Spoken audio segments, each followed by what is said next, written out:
বিরিয়ানি খেতে কে না ভালোবাসেন, তাও যদি হয় একদম তেল ঘি ছাড়া, সম্পূর্ণ নিরামিষ, তাহলে তো আর কথাই নেই। নমস্কার বন্ধুরা, রূপা সিম্পল অ্যান্ড ডেলি লাইফে আবার একটা নতুন পর্বে সবাইকে স্বাগত। আজ শেয়ার করছি অবাক করা স্বাদে বিরিয়ানির রেসিপি, যেটা একেবারেই তেল ঘি মাখন ছাড়া। যারা ডায়েট করছেন তারা, অথবা যারা নিরামিষ খান, এইভাবে খুব সহজে দারুণ স্বাদের বিরিয়ানি তৈরি করে খেতে পারেন। খুব সুস্বাদু হয়। তাহলে চলুন কিভাবে তৈরি করলাম দেখে নিই। ভালো যদি লাগে আমাকে অনেকটা ভালোবাসা দিতে ভুলবেন না, আর ধৈর্য ধরে পুরোটা আমার সঙ্গে থাকবেন। সবার প্রথমে দেখুন, এখানে মেজারিং কাপে 1 কাপ বিরিয়ানির চাল আমি নিয়ে নিয়েছি।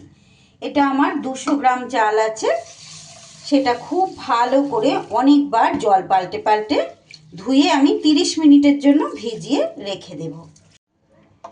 চালটা ওদিকে ভিজতে ভিজতে বাকি প্রিপারেশানগুলো নিয়ে নেব।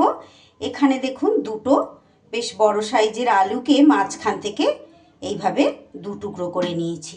খোসা ছাড়িয়ে 2 টুকরো করে ভালো করে এটা ধুয়ে রেডি করে নিয়েছি।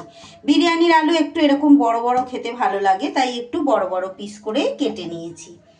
আর তারই সাথে দেখুন, এখানে নিয়ে নিয়েছি আমি 200 গ্রাম মালাই পনির।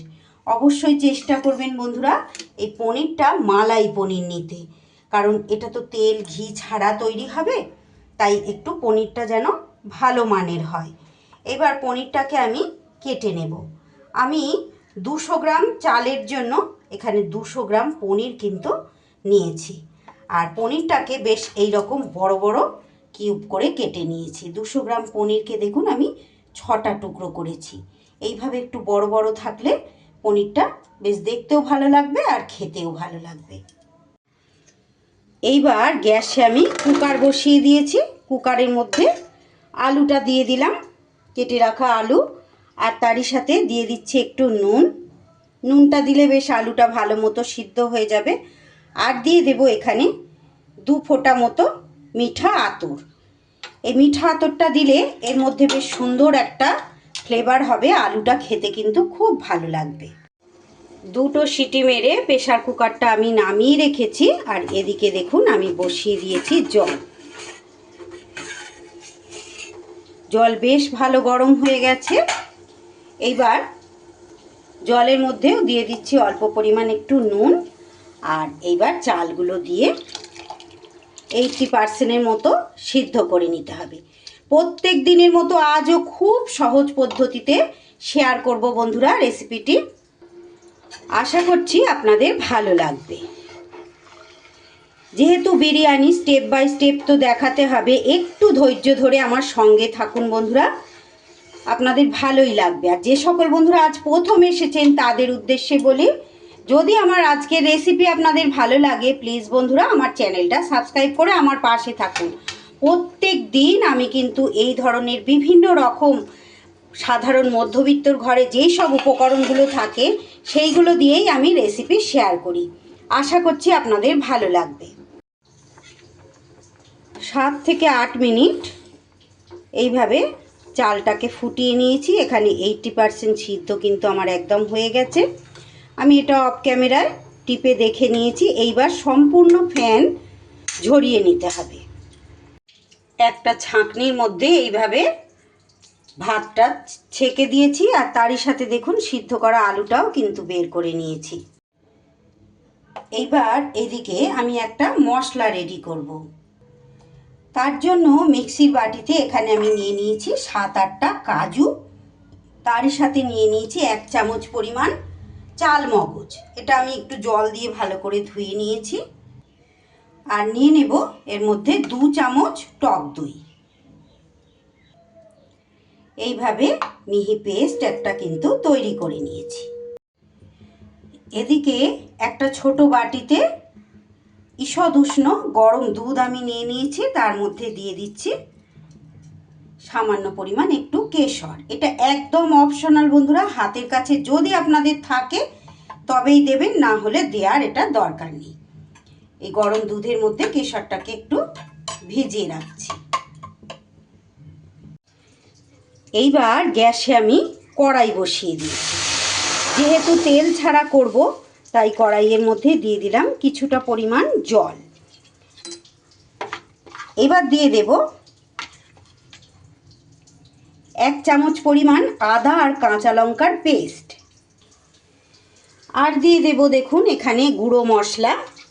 গুঁড়ো মশলা বলতে এখানে দেখুন নিয়ে নিয়েছি একদম 1 চিমটি পরিমাণ হলুদ গুঁড়ো, আর সামান্য একদম হাফ চা চামচ কাশ্মীরি লঙ্কার গুঁড়ো, আর তারই সাথে হাফ চা চামচ জিরের গুঁড়ো। কাশ্মীরি লঙ্কার গুঁড়োটাও একদম অপশনাল। এখানে যদি আপনারা কাঁচা লঙ্কা ব্যবহার না করেন, এক্ষেত্রে কিন্তু আপনারা ঝাল লঙ্কার গুঁড়ো এখানে দিয়ে দিতে পারেন। একটা কালারের ব্যাপার আছে, তো তাই একটু কাশ্মীরি লঙ্কার গুঁড়ো আমি দিলাম। এইবার খুব ভালো করে এটা, যেহেতু তেল দিয়ে তো তেল দেবো না, কষানো যাবে না, ভালো করে কিছুটা সময় এটা ফুটিয়ে নিতে হবে যাতে মশলার কাঁচা গন্ধটা চলে যায়। আজকালকার দিনে প্রত্যেকটা মানুষ আমরা স্বাস্থ্য সচেতন, তাই বলে কি বিরিয়ানি খাবো না? বিরিয়ানি তো খেতে ইচ্ছে করতেই পারে। একদম স্বাস্থ্যকরভাবে আজ শেয়ার করছি বিরিয়ানি বন্ধুরা। আমার চ্যানেলে নতুন বন্ধু, পুরনো বন্ধু, সব বন্ধুদের জন্য অসংখ্য অনেক অনেক ভালোবাসা আর অসংখ্য ধন্যবাদ। যে সকল বন্ধুরা প্রত্যেক দিন আমার সঙ্গে থেকে আমার রেসিপিগুলো দেখেন, আমাকে এতটা ভালোবাসা দেওয়ার জন্য সবাইকে অনেক অনেক ধন্যবাদ। 2-3 মিনিট এইভাবে ফুটিয়ে নিয়ে এইবার যে মিক্সিতে মশলাটা পেস্ট করলাম, দই, কাজু, চালমগজ, সেইটা দিয়ে দিলাম। দিয়ে আবারও বেশ ভালো করে কষিয়ে নিতে হবে। মিক্সির বাটিটা ধুয়ে আরও একটু জল এখানে অ্যাড করে দিলাম। একদম লো ফ্লেমে মশলাটাকে এইভাবে 5 মিনিট ভালো করে ফুটিয়ে নিতে হবে। দেখুন এইবার হালকা হালকা তেল ছাড়া ভাব যখনই হয়ে আসবে, তখনই এখানে পনিরের টুকরোগুলো দিয়ে দিতে হবে। একদম ধৈর্য ধরে এটা একটু সময় নিয়ে করতে হবে বন্ধুরা। যারা ডায়েট করছেন, বিরিয়ানি খেতে ভয় পান, এইভাবে কিন্তু যে কোনো দিন তৈরি করে খাওয়া যেতেই পারে। পনিরটা দিয়ে কিছুটা সময় নাড়িয়ে চাড়িয়ে নিয়ে এইবার এরই মধ্যে আলুর টুকরোগুলোকেও দিয়ে দিতে হবে।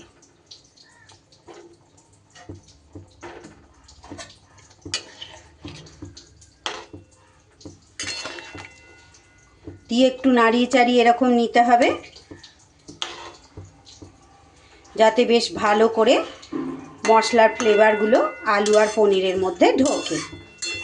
গ্যাস কিন্তু লো ফ্লেমে আমি করছি বন্ধুরা, লো টু মিডিয়ামে রেখেই কিন্তু করতে হবে।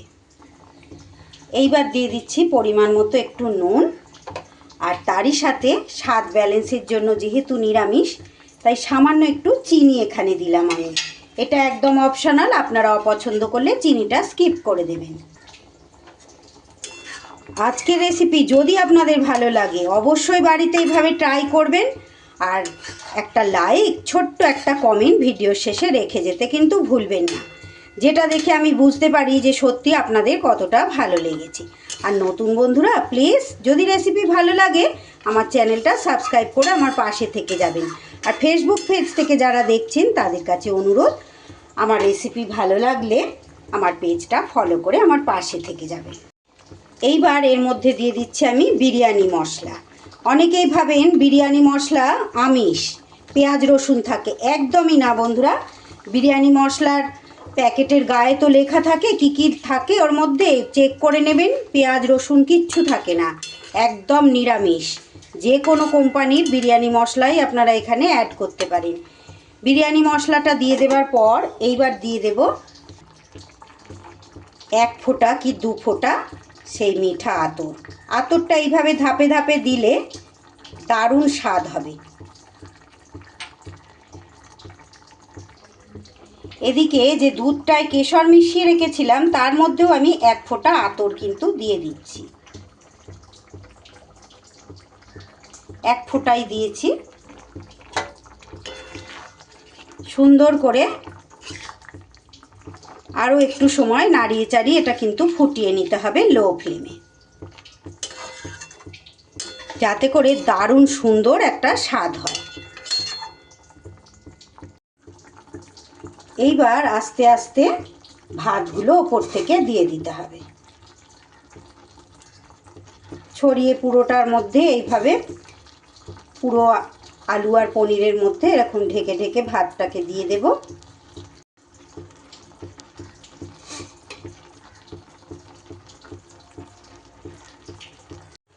পুরো ভাতটা এইভাবে দিয়ে একটু ছড়িয়ে দিতে হবে সমান করে। এইবার যে কেশর আর দুধটা মিশিয়ে রেখেছিলাম সেইটা দিয়ে দিলাম,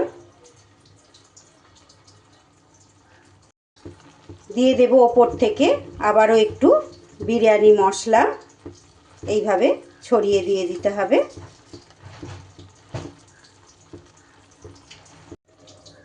এইবার ঢাকা চাপা দিয়ে 10 মিনিট রান্নাটা কিন্তু একদম লো ফ্লেমে করে নিতে হবে। 10 মিনিট এইভাবে লো ফ্লেমে রান্নাটা করে নেবার পর দেখুন ঢাকাটা খুলে আমি দেখাচ্ছি।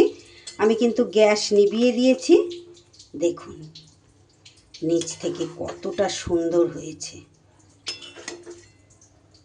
আমার আজকের এই তেল ঘি ছাড়া বিরিয়ানি রেসিপি আপনাদের কেমন লাগলো বন্ধুরা? ভালো লাগলে অবশ্যই বাড়িতে এভাবে একবার ট্রাই করে খেয়ে দেখবেন, আর কেমন হয়েছে কমেন্ট বক্সে জানিয়ে যেতে কিন্তু ভুলবেন না। এইবার একটা প্লেটে সার্ভ করে দিলাম।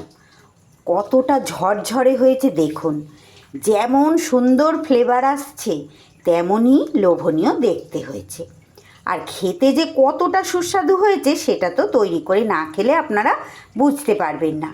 আজকের এই তেল ঘি ছাড়া হেলদি বিরিয়ানি রেসিপিটি আপনাদের কেমন লাগলো বন্ধুরা? ভালো যদি লাগে একটা লাইক, কমেন্ট, শেয়ার ও সাবস্ক্রাইব করতে ভুলবেন না। সবাই খুব ভালো থাকবেন, সুস্থ থাকবেন। আবার দেখা হচ্ছে নতুন কোনো রেসিপির সাথে। সকলকে অসংখ্য অসংখ্য ধন্যবাদ।